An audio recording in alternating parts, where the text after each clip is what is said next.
that you have done it outwardly, but inwardly, the reason you're doing this is because you're playing an angle, or you really are thinking in very selfish terms. So I may be very kind to someone.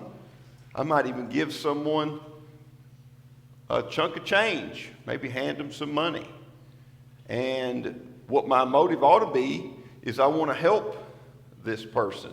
But the reason I'm doing it is because there's a third party standing over here, and I want them to see it, and I want them to know how great I am, because I'm thinking about running for office here in town. Happens all the time.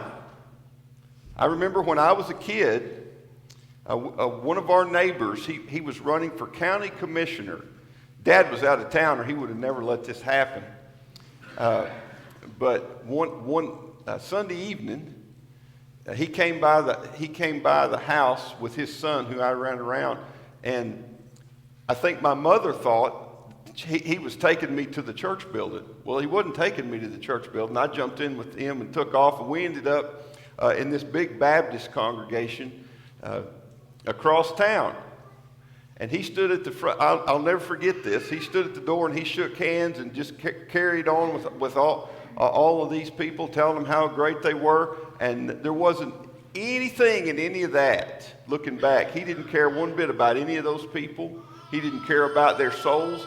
He wanted their votes. And on the outside, it all looked really good. All right. It looked, I'm going to take care of you in the community. So why do you do things? Deep down inside, why are you doing something? Is it so people can tell you how great you are? Is it for God? That's the question. In chapter 6, Jesus talks about the Pharisees who go out in the street and they pray. Well, were they praying for God? Were they praying to God? Is that their purpose? Were they trying to build a relationship with Him? Or was it so that all the people around them could say, you guys are okay. You guys are great. You guys are so holy. Listen to them pray. And then he says, when you give in chapter 6, he will say,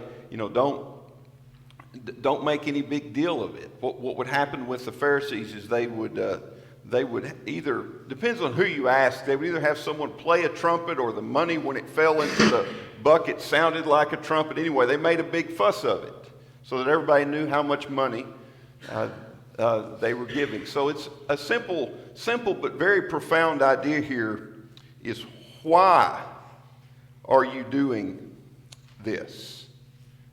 The why matters as much as the actual gift. And then again, as he always does here, he qualifies this.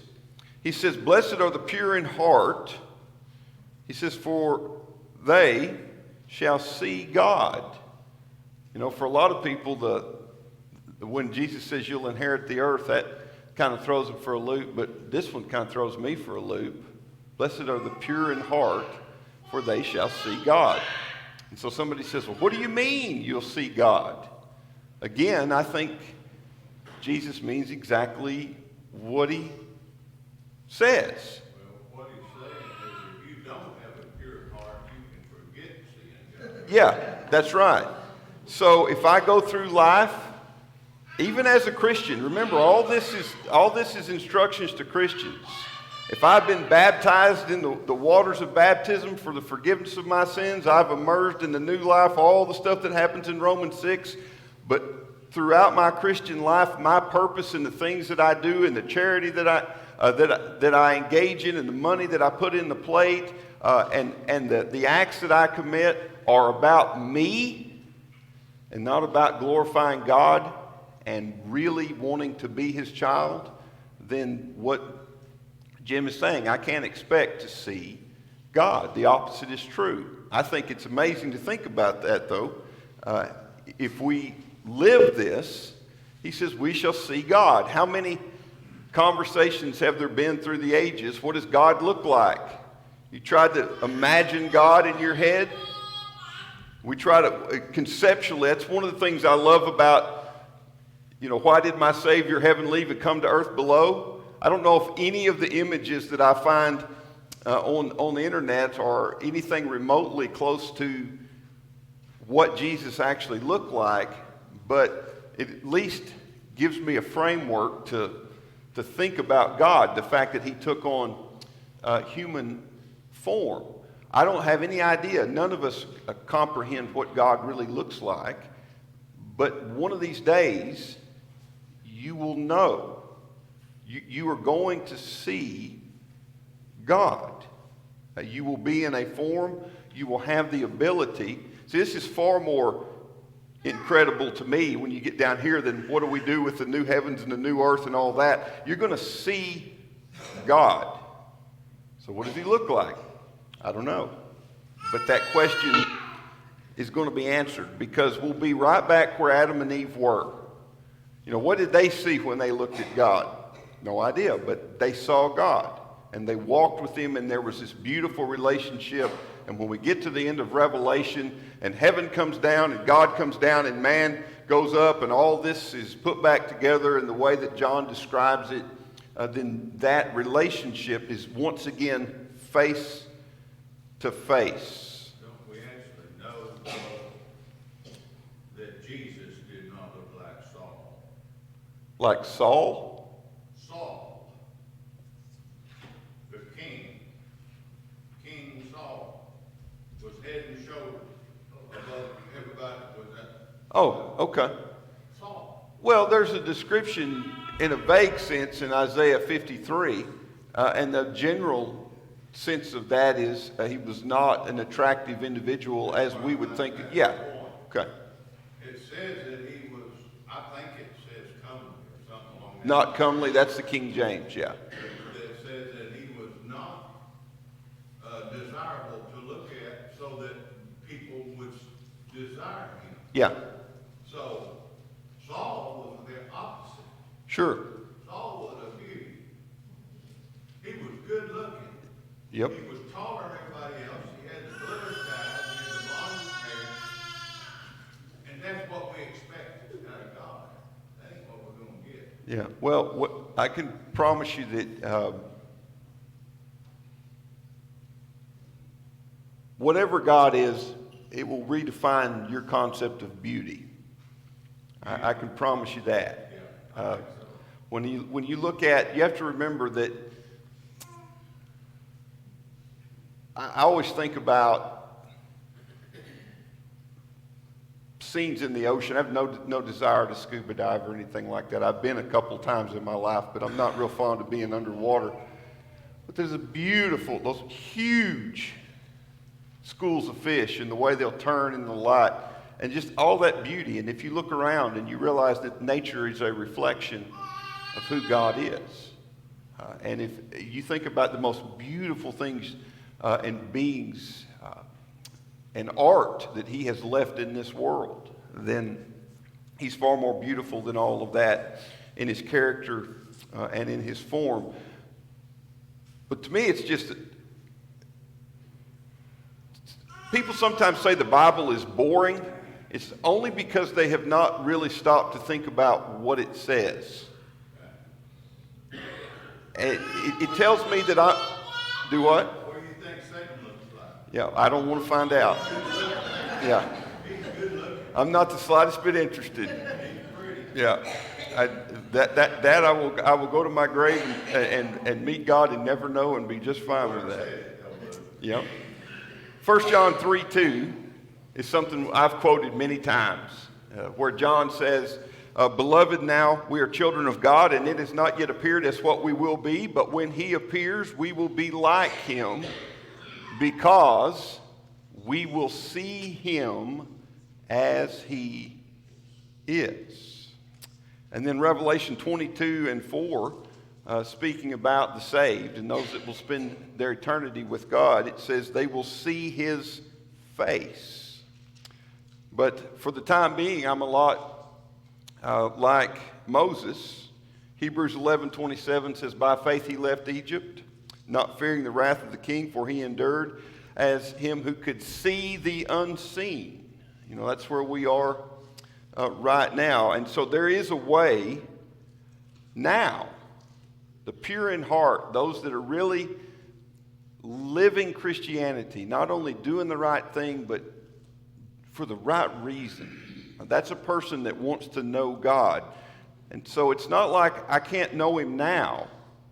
I can. And I can see God now. I can see God moving in my life. I can see God in nature. I can see God working in the world.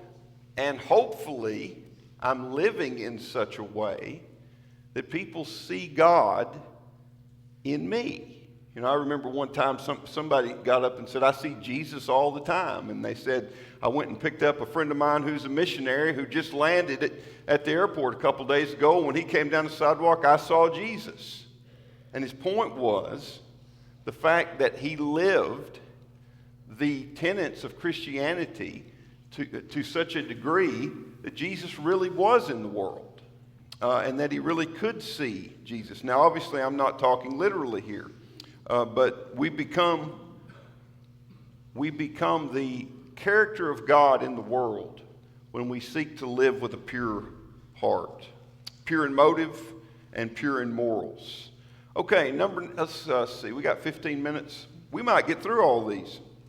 Blessed are the peacemakers, he says next, for they shall be called sons of God. If somebody were to ask me what Adam and Eve had in the garden that we don't have now, the one word I would hand them is the word peace. They were totally at peace because there were no worries, there was no fear. Now, if you just stop and try to comprehend what it would be like to have no concerns right now, none, on any level, and to have no fear of anything, can you do that? I don't think I can. I don't even think I have a reference point. Because there's always something, you know, when I try to think about not fearing something, then the way I reference that is, well, I fear it, or I used to fear it. So see, fear now is a real part of life. Sin brought that. Sin brings it. The opposite of peace is turmoil. What happened when Adam and Eve decided that they were going to violate the commands of God, or when I decided in my own life I was going to do that, what did I bring? Did I bring order and peace and calm and serenity into the world? Is that what happened? No. I brought turmoil into my world. I brought disorder. Those are the things that go with rebellion. So now, we can have peace. You and I can be at peace with one another, but what do we have to do in order to achieve it? Is it natural? Do people naturally get along with one another? Do little kids? You take 4 or 5 boys that are 10 years old and put them in a sandbox. Does everybody get along? No. Usually somebody's getting their lip bloodied and somebody's crying, right? So you have to learn how to make peace. So that's the part of what happens with the fall and what happens with our lives. Now, if I'm going to be a peacemaker, I'm going to have to decide that I will make peace with people. So it's an active decision. It's a deliberate decision. And this defines me as a child of God. If I am one that produces chaos, if I'm a person that produces turmoil in other people's lives, again, even if I've been baptized, even if I sit in the pews on Sunday, even if I come to Wednesday night Bible class, I can't really say that I am a faithful child of God. So when I think about my life, I need to ask, is what I'm going to do in my marriage or with my kids or with my friends or with my brethren or whoever it is, with my boss, is this going to make for peace? Said a different way, and you probably have to ask somebody else if you dare. Are people glad that you showed up? Or is everybody waiting on you to go? That's really what this is about. Are people happy to see you? Or do they want to see you leave? We all know what it's like to deal with people in our own life that way. But the Sermon on the Mount is about turning the mirror and looking myself in the eye. Remember back to that whole, stop worrying about the plank in your brother's, or the speck in your brother's eye when you've got a plank in your own. Am I making things better? Or maybe I need to learn to be a little softer, a little calmer, a little less harsh with the people around me, and seek to build a little more peaceful world. Peace is all over the Scripture. This idea of having to achieve it and also share it with others. To Jesus, if you go through and you look at the conversations he has with the disciples after his resurrection, the word that he speaks to them over and over again is he will say, "Peace be to you," primarily because they were extremely turbulent at that time in their life. The New Testament speaks multiple times about the fact that Jesus has brought peace. He is the means by which we can have peace with another person, and he's the means by which we have peace with God. And what that means is the absence of hostility. That there's a real relationship where two people have shaken hands, or they've hugged, or God has reached down out of heaven and I've reached up and grabbed his hand, and I hate to try to say it I don't mean to sound cheap when I say it this way, but we're buddies. We're friends. We're not just acquaintances at this point. We're more than that. That's what we're seeking to do as people. Anybody want to comment on the concept of peace and the need for it and how to make it?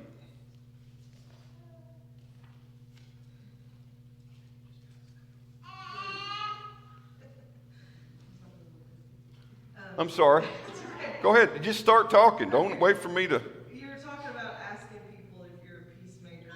Well, you can also do a self-assessment. If your life is full of drama and turmoil, you're probably not a peacemaker. Yeah. Because the people I've known who have a lot of drama and turmoil, they're in a fight with this person, and so-and-so has been talking behind their back, and their family kicked them out for the 7th time. Okay, you're not a peacemaker. Yeah.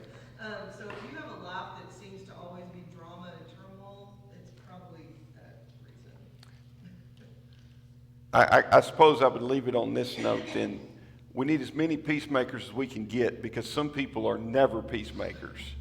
And that's just a fact. So the more people you can get with this mindset in a church, then the stronger the church is going to be, and the more we can deal with the problems that we face.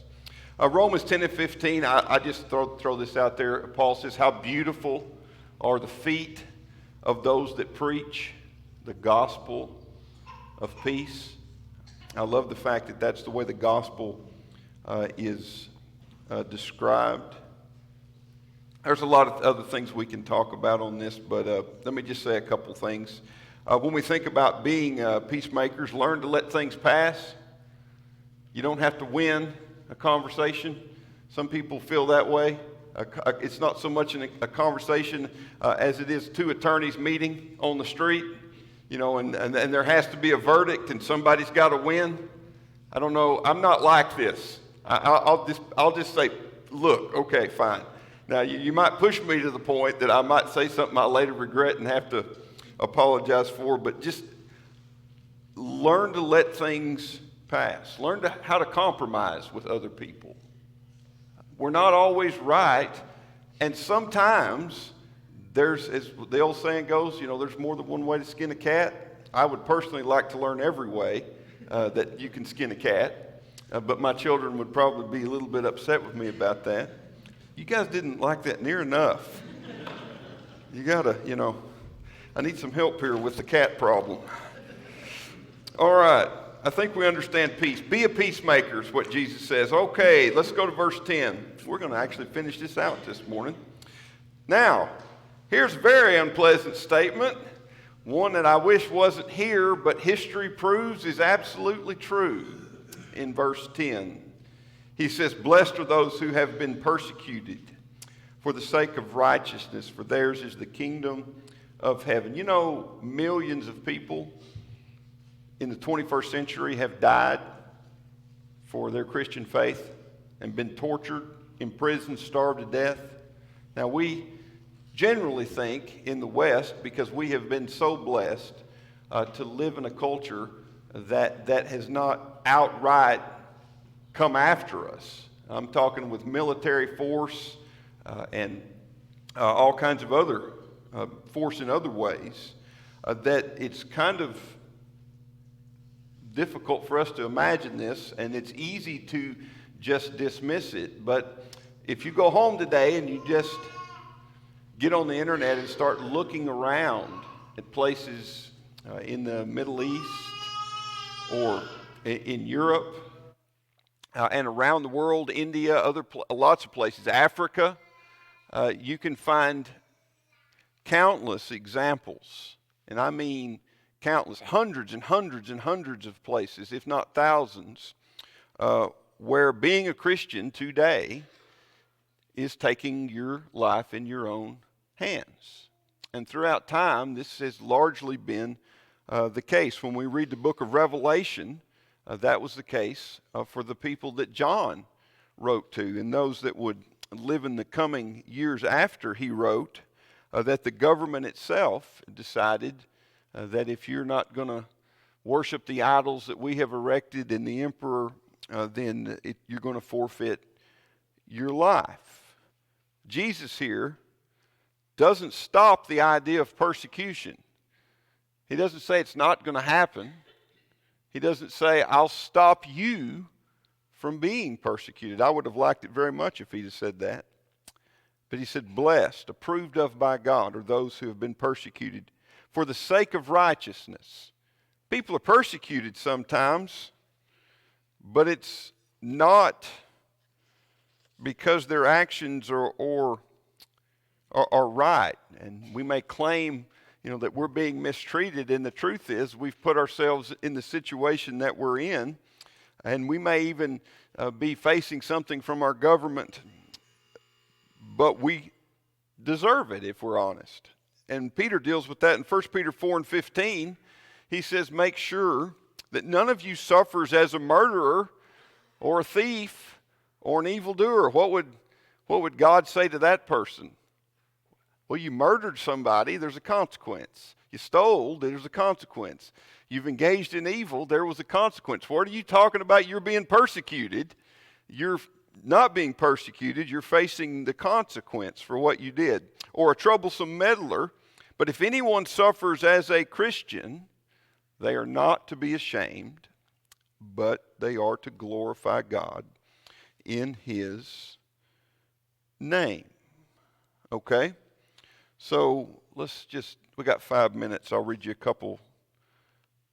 several passages in the New Testament. In Matthew 10, Jesus says, you will be hated because of my name, but if anyone has endured to the end, they will be saved. Revelation 2:10, the one that endures to the end, I will give a crown of life. John 15, if the world hates you, know that it hated me before it hated you.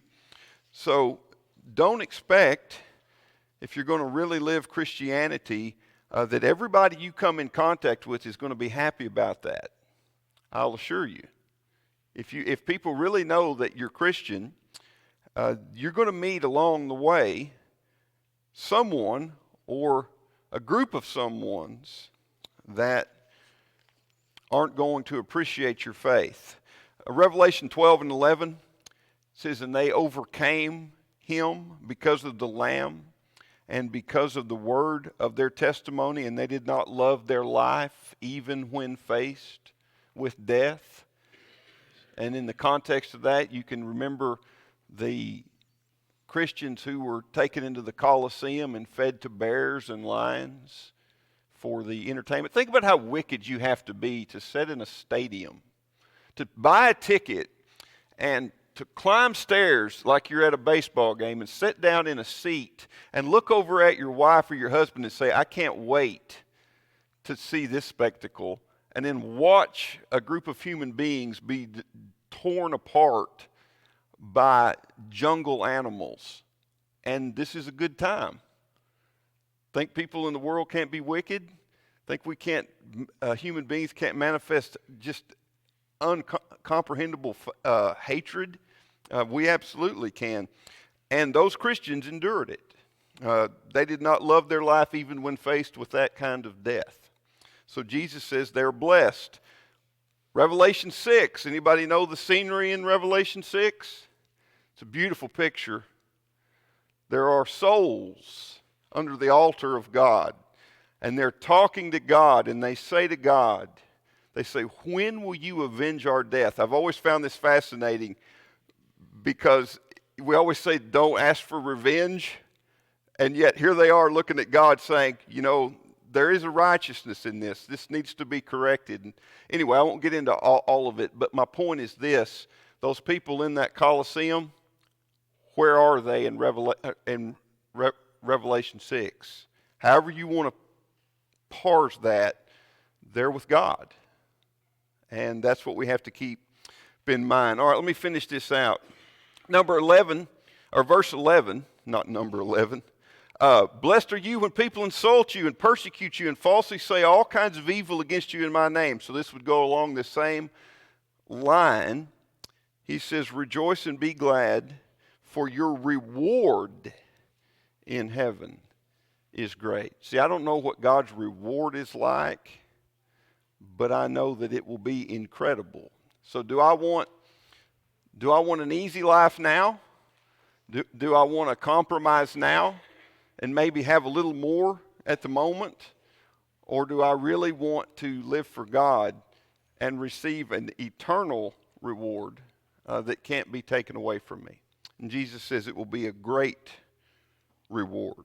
Anybody, we got about a minute or so, anybody want to give a final comment? Chapter 6 at verse 22 says, blessed are you when men hate you, and when they exclude you, and revile you, and cast out your name as evil for the Son of Man's sake.